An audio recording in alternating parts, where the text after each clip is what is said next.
नमस्कार. आपल्या सगळ्यांचे सोशल महाराष्ट्र न्यूज चॅनलमध्ये हार्दिक स्वागत. चला वळूया तर एका नवीन बातमीकडे. आजची बातमी. राज्याचे क्रीडा व युवक कल्याण मंत्री माणिकराव कोकाटे यांच्या हस्ते धुळ्यातील विद्यावर्धिनी कॉलेज प्रांगणात ओपन जिम व बास्केटबॉलचे उद्घाटन करण्यात आले.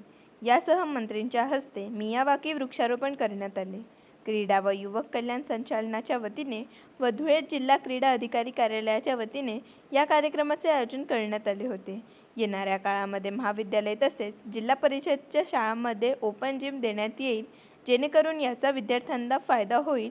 यावेळी संस्थेचे अध्यक्ष युवराज करंजकर यांच्यासह संस्थेचे सदस्य उपस्थित होते. महाराष्ट्र शासनाच्या क्रीडा विभागाच्या वतीने आज विद्यावर्धिनी महाविद्यालयामध्ये एक ओपन जिमचं या ठिकाणी उद्घाटन झालेलं आहे. आणि ओपन जिम देत असताना आतापर्यंत महाराष्ट्रामध्ये गावखेड्यामध्ये किंवा गल्लीबोळामध्ये या ठिकाणी ओपन जिम दिल्या गेलेल्या आहेत. त्याचा फारसा उपयोग होताना दिसत नाही. या पुढच्या काळामध्ये महाविद्यालयामध्ये आणि जिल्हा परिषद शाळांमध्ये त्याचं इन्स्टॉलेशन करण्यात येईल, जेणेकरून त्याचा उपयोग विद्यार्थी घेऊ शकतील, आमचे विद्यार्थी बंधू भगिनी. आणि त्या दृष्टिकोनातून कॉम्पिटिशनमध्ये भाग घेता येईल, हेल्थ पण मेंटेन करता येईल आणि खेळाचा जो 1 तास असतो तो 1 तास त्यामध्ये ते एंटरटेन व्यवस्थित चांगल्या प्रकारे करू शकतील अशी शासनाची या ठिकाणी धारणा आहे.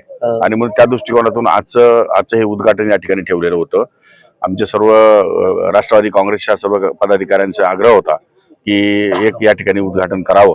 काँक्रिटीकरणासाठी त्यांना 7 लाख रुपये दिलेले आहेत आणि त्यांनी हॉलसाठी पण या ठिकाणी निधी मागितलेला आहे. त्या संदर्भात शासन सकारात्मक विचार करेल.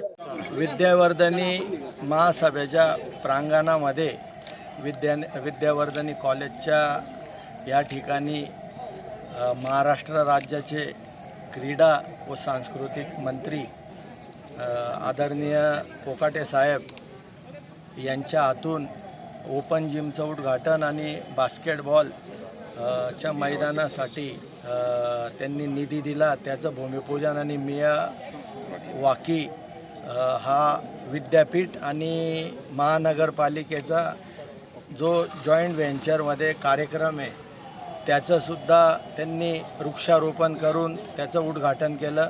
या ठिकाणी त्यांच्या माध्यमातून 5,000 रोपं आपल्या महाविद्यालयाच्या प्रांगणामध्ये लावणार आहेत. असा सर्व कार्यक्रम व्यवस्थित पार पडला. बातमी आवडल्यास चॅनलला लाईक व सबस्क्राईब करा व दररोज अशा नवनवीन बातम्या पाहण्यासाठी चॅनलला फॉलो करा. धन्यवाद.